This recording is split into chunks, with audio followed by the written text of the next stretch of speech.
우리 계신 하나님 말씀 구약성경 신명기 16장입니다. 오늘 하루도 하나님의 은혜 아래 거하시기를 축복합니다. 오늘 본문에는 세 가지 절기를 지키는 것으로 말씀하고 있습니다. 절기는 예배지요. 하나님께서 이스라엘을 지으신 목적에 대해서 이사야 43장 21절에서 이렇게 말씀하세요. 이 백성은 내가 나를 위하여 지었나니 나를 찬송하게 하려 함이니라. 하나님을 위하여 지으신 이스라엘 백성들은 하나님을 찬송하기 위하여, 하나님을 예배하기 위하여 지었다라고 말씀하십니다. 이스라엘뿐만 아니라 우리도 마찬가지지요. 하나님의 자녀, 하나님의 백성 삼아주신 우리의 존재 목적은 하나님을 위하여 지음받았고 하나님을 예배하기 위하여 사는 하나님의 백성입니다. 이것이 우리의 존재 목적이고요. 예배를 통해서 우리의 혼과 영과 육이 회복될 뿐만 아니라 하나님이 영광을 받으시는 거죠. 하나님이 영광을 받으실 때 우리의 존재가 참된 존재 가치를, 의미를 부여받게 되는 것입니다.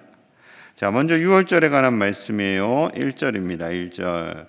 아비벌을 지켜 내 하나님 여호와께 유월절을 행하라. 이는 아비벌에 내 하나님 여호와께서 밤에 너를 애굽에서 인도하여 내셨음이라. 유월절은 3월과 4월 사이인 아비벌 14일에 지키게 됩니다.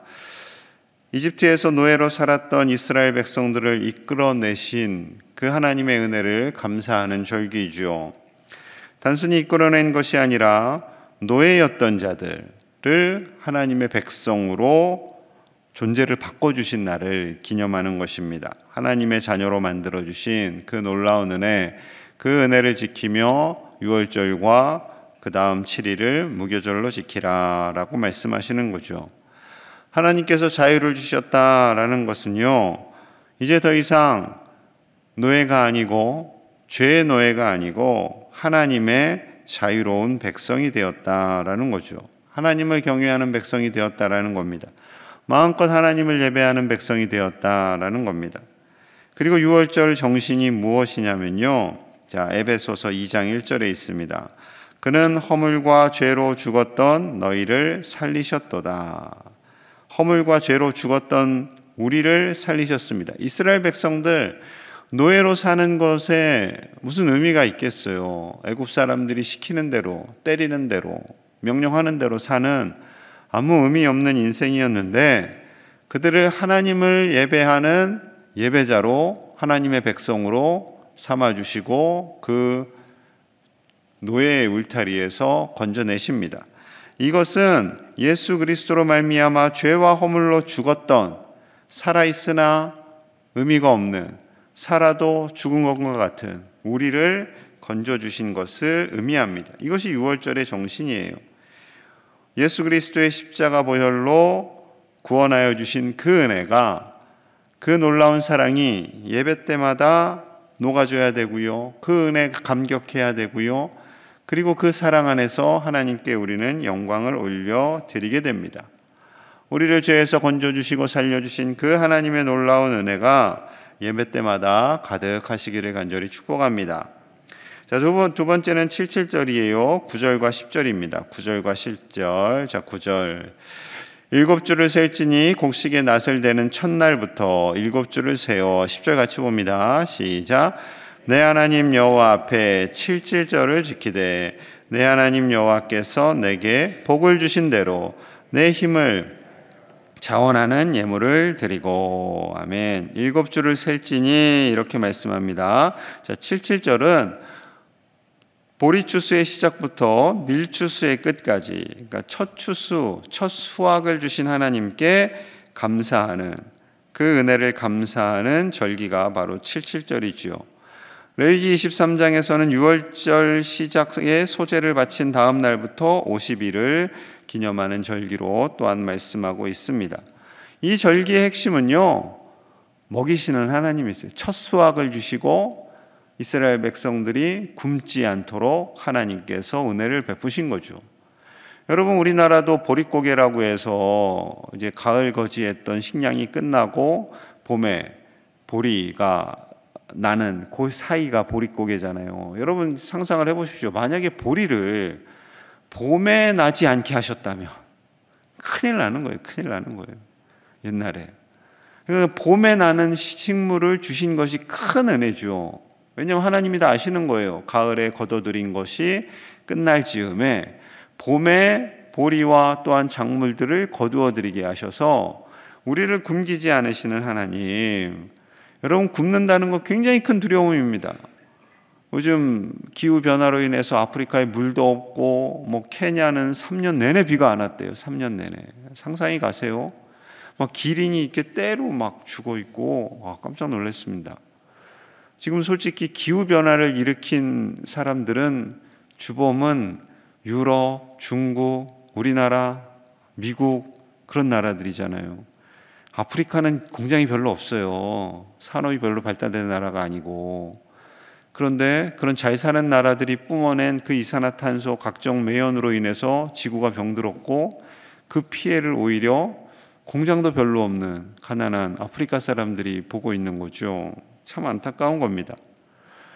먹고 사는 문제, 그들을 바라보면 먹고 사는 게 인간에게 가장 큰 고민이다라는 것을 보게 되죠. 우리가 그 내면 속에 두려움이 있대요. 두려움이, 먹고 사는 것에 대한 두려움. 그래서 우리는 절제를 잘 못합니다. 계속 먹어요. 배가 부른데도 계속 먹어요. 여러분, 사자나 호랑이 뚱뚱한 애들 보셨어요? 뚱뚱한 사자, 뚱뚱한 호랑이 보셨어요? 막 힘들게 다녀. 너무 뚱뚱해서. 걔네들 그런 애들 없어요. 다 날씬해요. 왜냐하면 먹을 만큼만 먹고 더 이상 안 먹기 때문에. 죄송합니다. 우리는 계속 먹어요. 저한테 너무 많이 먹으라고 하지 마세요. 입 짧은 담임 목사님이라고 소문이 났다는데 제가 많이 먹으면 소화가 안 돼요. 굉장히 힘듭니다. 하루 종일 힘들어요. 그래서 정량만 딱 먹으니 이해를 해주시기 바랍니다. 중요한 것은 하나님께서요, 그렇게 먹이시는 하나님이심을 우리에게 말씀하고 있다라는 거죠. 또한 11절과 12절에 이 77절을 주신 하나님의 목적이 있어요. 11절입니다. 너와 내 자녀와 노비와 내 성중에 있는 레위인과 및 너희 중에 있는 객과 고아와 과부가 함께 내 하나님 여호와께서 자기의 이름을 두시려고 택하신 곳에서 내 하나님 여호와 앞에서 즐거워할지니라. 너는 애굽에서 종되었던 것을 기억하고 이 규례를 지켜 행할지니라. 이 77절을 주신 또 하나의 목적이 우리와 우리의 자녀, 노비, 레위인, 객, 고아, 과부 모든 사람들, 소외된 사람들 단 한 사람도 없이 다 함께 즐거워하게 하시는 거예요. 하나님 아버지의 마음입니다. 하나님 아버지께서는 하나님의 백성들이, 심지어 소외된 자들이, 성직자들이 소외되어서 먹고 사는 것이 너무나 힘들어서 안타까워하는 것을 속상해 하시는 거죠. 하나님의 백성들이 다 함께 더불어 즐겁게 행복하게 먹는 것으로 인해 근심하지 않고 살도록 하신 그것에 감사하라는 것이 바로 77절인 거죠. 우리 교회에서는, 그리고 이 지역 주변에서 먹고 사는 문제가 너무나 어려워서 극단적인 행동을 하는 사람이 단 한 사람도 없도록 우리 교회가 책임을 져야 돼요. 우리 교회가 책임을 져야 돼요. 이 지역을, 이 광양읍을, 여러분 광양 이런 얘기하기 참 쑥스럽지만 광양읍에서 제일 큰 교회잖아요. 그거에 대한 여러분 자부심 있으시죠? 그 자부심을 가지시려면 책임을 져야 돼요. 책임을. 하나님은 권한을 주시고 그에 대한 책임을 지게 하세요. 우리 교회를 이렇게 성장시키셨다면 그 교회로서의 책임이 있는 거예요. 이 지역의 소외된 자들, 아파하는 자들, 지친 자들, 힘든 자들을 책임져야 하는 책임, 그 책임을 우리 교회가 져야 할 줄로 믿습니다. 그래서 소외된 자들, 연약한 자들이 다 함께 즐겁게 하나님을 예배하고 찬양하도록 이 사역에 우리 교회가 계속해서 힘을 낼 수 있기를 간절히 축복합니다. 자, 세 번째로는 초막절이에요. 자, 13절 봅니다. 13절. 너희 타작마당과 포도주 틀에 소출을 거두어 드린 후에 이래 동안 초막절을 지킬 것이요. 자, 초막절은 가을 거지를 마치고 기념하는 절기입니다. 특별히 이스라엘 백성들이 40년 동안 광야 생활을 했잖아요. 그 광야 생활을 인도해 내신 분이 바로 인도해 주신 분이 하나님이심을 감사하며 지키는 절기인 거죠. 그러니까 이 초막절의 의미는요, 우리 인생의 모든 것을 인도해 주시는 하나님, 그 광야 생활 중에 아무것도 없잖아요. 뭐 거기서 농사를 짓습니까? 아무것도 할 수도 없어요. 옷을 어떻게 입을 수도 없어요. 그런데 그들이 배고프지 않았고 헐벗지 않았고 길을 잃어버리지 않았습니다. 내비게이션도 없고 지도도 없고 아무것도 없는 그 광야에서 하나님께서 그렇게 인도해 주시는 거예요. 우리의 인생도 그렇지요. 우리가 태어나서는 부모님의 은혜를 입지만 참 신기하게도 하나님이 주시는 지식과 지혜, 만남, 일터, 이 모든 것을 예비해 주셔서 오늘에 이르게 해주셨잖아요. 그것이 하나님의 은혜인 거죠. 여러분, 우리의 인생의 모든 여정을 인도해 주시는 분은 하나님이신 줄로 믿습니다. 우리가 이 땅에서 호흡이 멎고 호흡이 멎은 그 순간에는 천국에서 호흡이 이어지면서 영원히 우리를 인도해 주시는 하나님의 놀라운 은혜, 그 사랑에 늘 감사하며 예배하시는 저와 여러분들 되시기를 간절히 축복합니다. 자, 이렇게 하나님께서 3번의 절기를 주셨어요.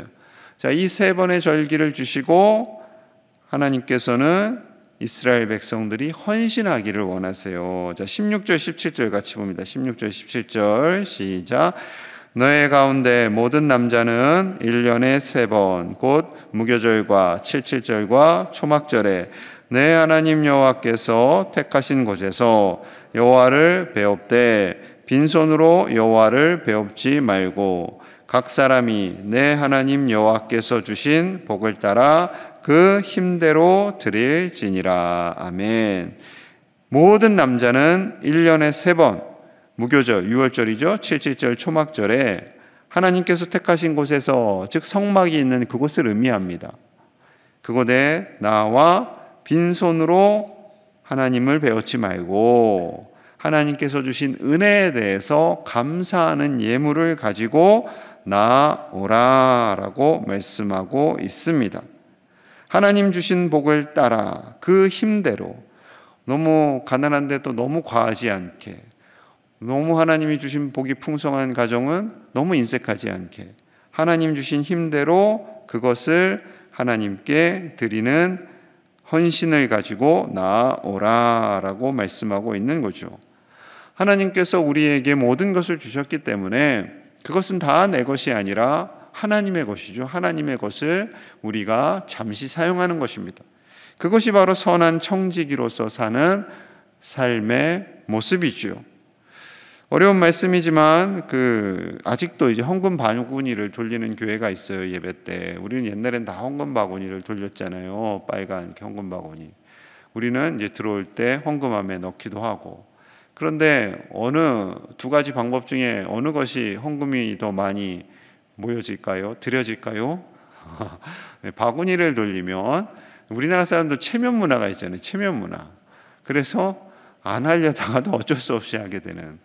그래서 바구니가 더 헌금이 많이 드려진다, 많이 나온다, 하여튼 그렇다고 합니다. 여러분, 그건 적절하진 않은 거죠. 다른 사람을 의식해서 하는 거, 그 적절하지 않습니다. 헌금함이 있을 때 내 감사하는 마음으로, 자원하는 마음으로 드리는 거, 뭐 헌금함을 바구니를 돌리든 헌금함이 있든 그것이 중요한 것이 아니라 어떠한 상황이든지 우리가 감사함으로 하나님께 나아가는 것, 이것이 중요한 것입니다. 여러분, 우리와 우리 자녀손들에게 하나님께 감사하는 법을 가르치시는 믿음의 선배님들 다 되시기를 간절히 축복합니다. 자, 18절부터는 재판장과 지도자들의 역할의 중요성에 대해서 말씀하세요. 자, 18절 봅니다. 18절. 내 하나님 여호와께서 내게 주시는 각성에서 내 지파를 따라 재판장과 지도자들을 둘 것이요 그들은 공의로 백성을 재판할 것이니라. 각 성에서 각 지역마다 재판장과 지도자들을 세우게 됩니다. 그런데 그들에게 가장 중요한 역할이 있어요. 책임이 있어요. 그것이 바로 공의입니다. 공의. 하나님의 공의. 자기 생각대로 자기 판단대로 해서는 안 되는 거예요. 하나님의 공의대로 해야 되는 거예요. 하나님의 공의대로. 오늘날에 참 많은 아픔이 있는 우리나라잖아요. 여러 가지 아픔이 있고 차별도 있고 수도권과 비수도권의 차별, 동서의 차별, 그런 것이 있습니다. 하나님은 차별하는 하나님이 아니세요. 하나님은 언제나 공의롭게 모든 사람과 함께 즐거워하시는, 그래서 예배 가운데도 제사를 드릴 때도 소외된 사람이 없게 하라 라고 말씀하시는 거죠. 자, 19절과 20절에서 다시 한번 또 반복하세요. 19절입니다. 너는 재판을 굽게 하지 말며 사람을 외모로 보지 말며 또 뇌물을 받지 말라. 뇌물은 지혜자의 눈을 어둡게 하고 의인의 말을 굽게 하느니라. 20절 같이 봅니다. 시작. 너는 마땅히 따르라. 그리하면 내가 살겠고 내 하나님 여호와께서 내게 주시는 땅을 차지하리라. 아멘. 마땅히 공의만을 따르라. 공의를 따르는 것이 당연한 것이다. 하나님의 공의를 따라서 백성들을 재판하고 섬겨라 라는 거죠. 재판을 왜곡하지 말고, 외모로 사람을 판단하지 말고, 뇌물도 받지 말고, 오직 하나님의 공의, 오직 하나님의 공의를 따라서 행하라 라고 말씀하십니다. 그런데 우리 민족이 좀 이렇게 여러 가지 이면에 좀 많이 약한 것 같아요. 상처가 많아요. 그래서 고위 공직자들, 그들의 자녀들 다 알아서 피해 가겠지, 살아나겠지, 그리고 가난하고 어려운 사람들은 더 고생하겠지라는 생각이 우리 안에 있어요. 그래서 유전무죄, 무전유죄라는 엄청난 말도 만들어냈죠. 돈이 있으면 죄가 없고 돈이 없으면 죄가 있다. 이런 슬픈 표현이 참 슬픈 표현입니다. 여러분, 우리 지도자들이, 힘을 가진 자들이 하나님의 공의대로 우리나라와 민족을 이끌어갈 수 있도록 기도하시는 저와 여러분들 되시기를 간절히 축복합니다. 솔직히 어려운 말씀이지만 현대사를 통해서 우리 지역이, 이 전라도 지역이 소외된 건 사실이에요. 경제적으로 볼 때, 여러 가지로 볼 때 소외된 것이 사실입니다. 아픔이 좀 많죠. 여러분, 그것을 극복하는 방법은요, 하나님의 공의입니다. 하나님의 공의. 우리가 막 목소리를 낸다고 해서 되는 것이 아니라 하나님의 공의로 위정자들이 다스릴 때, 하나님의 공의로 이 나라가 움직여질 때, 하나님의 공의와 사랑으로 이 나라에 평화가 임할 때 모든 상처와 아픔이 회복되고 사랑하게 되고 용서하게 되고 화해하게 될 줄로 믿습니다. 우리나라가 진정 하나님이 기뻐하시는 하나님의 공의로 다스려지는 나라가 되도록 기도하시는 이 아침이 되시기를 간절히 축복합니다. 우리 함께 마음을 모아서 기도하겠습니다. 우리나라 지금 여러 가지로 갈등이 있고 아픔이 있고 분쟁이 있는 이 나라 가운데 하나님께서 하나님의 공의와 사랑으로 다스려 주시기를, 위정자들이 헛된 것에 치우치지 않고 진정 하나님의 공의로 소외된 자들에게도 결코 차별하지 않는 그러한 방식으로 법을 집행하도록 기도해 주시고요. 예배하는 이 나라, 하나님만을 경외하는 한국교회 최고의 예배자들이 되도록 우리 교회가 이 지역을 잘 섬길 수 있도록 교회를 위해서 기도하시고요. 어제부터 중동부 수련회가 진행되었는데 그 지역에 이제 코로나로 인해서 지역 주민들이 외부인들을 좀 이렇게 경계하고 있다고 합니다. 그래서 우리 아이들이 어쩌면 오늘 올 수도 있을 것 같아요. 우리 부모님들 너무 놀라지 마시고요. 우리 중동부 수련회 위해서 계속 기도해 주시고요. 또 오늘부터 진행되는 아동부 연합 성경학교와 고등부 수련회 위해서 안전하게 잘 다녀올 수 있도록 함께 간절히 기도하겠습니다. 하나님 아버지 감사합니다. 이 새벽에 나와 기도할 수 있게 하심을 감사합니다. 공의와 사랑이 이 나라를 다스리기를 원합니다. 하나님의 공의, 하나님의 사랑이 이 나라를 다스려서 우리의 모든 상처와 아픔들이 싸매어지고 한 사람도 소외된 자가 없도록 하나님의 놀라운 은혜가 이 땅 가운데 가득하도록, 저 북녘 땅에도 가득하도록 주여 역사하여 주시옵소서. 위정자들의 마음을 만져주시고 왜곡된 가치를 아버지의 이 땅에 적용하지 않도록 인도하시고 하나님의 공의를 따라 사명을 감당하게 하여 주시옵소서. 예배하는 우리나라 한국교회 되기를 원합니다. 최고의 예배자들이 되기 원합니다. 하나님만을 예배하며 하나님 안에서 기뻐하며 하나님께서 우리의 인생을 인도해 가시며 우리를 먹이시고 인도하시고 복을 주시는 분이 하나님이심을, 우리를 구원하여 주시는 분이 하나님이심을 날마다 고백하며 살아가는 우리가 되게 하여 주시옵소서. 아버지 예배 드릴 때에 치유가 일어나게 하시고 그 마음의 상처가 씻음받게 하여 주시고 놀라운 기적과 같은 일들이 예배 가운데 일어나도록 주여 예배를 붙잡아 주시고 역사하여 주시옵소서.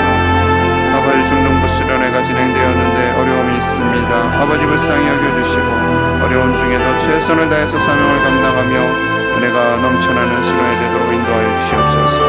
아동부 연합성경학교와 고등부 수련회를 축복하여 주시고 하나님 다스려 주시고 은혜를 주시기 원합니다. 아버지, 도와주시옵소서. 은혜를 부어주시옵소서. 성령 하나님께서 함께하여 주시옵소서. 주여 다스려 주시옵소서. 우리나라와 민족을 사랑하시는 하나님, 하나님의 공의와 사랑으로 이 나라가 다스려지기를 원합니다. 현대사 속에서 아픔과 상처가 많은 이 나라를 불쌍히 여겨주시고 위정자들의 마음을 주장하시사 하나님의 공의와 사랑으로 다스리는 자들 되게 하여 주시옵소서. 저 북녘 땅을 불쌍히 여겨주시고 하루속히 저 악한 정권이 무너지고 하나님의 은혜와 공의로 백성들이 살아나는 역사가 일어나도록 축복하여 주시옵소서. 우리가 하나님만을 온전히 예배하기를 원합니다. 우리를 구원하여 주신 하나님, 우리를 먹이시고 인도하시는 그 신실하신 하나님께 최고의 예배를 드리며 하나님께 영광 올려드리는 우리 교회와 한국교회 되게 하여 주시옵소서. 중동부 수련회를 하나님 주장하여 주셔서 어려운 중에도 은혜가 넘치는 수련회 되게 하여 주시고 오늘부터 시작하는 아동부 연합성경학교와 고등부 수련회에 위해 함께 하셔서 안전하게 이 모든 사역이 잘 진행되고 하나님의 은혜가 충만하도록 역사하여 주시옵소서. 이 새벽에 나와 간절히 기도하는 사랑하는 우리 가족들의 기도를 들어 응답하여 주시고 하나님 그 가정과 산업과 자손들 위에 하나님의 놀라운 평강이 가득하도록 축복하여 주시옵소서. 예수님 이름 받들어 간절히 기도하옵나이다. 아멘.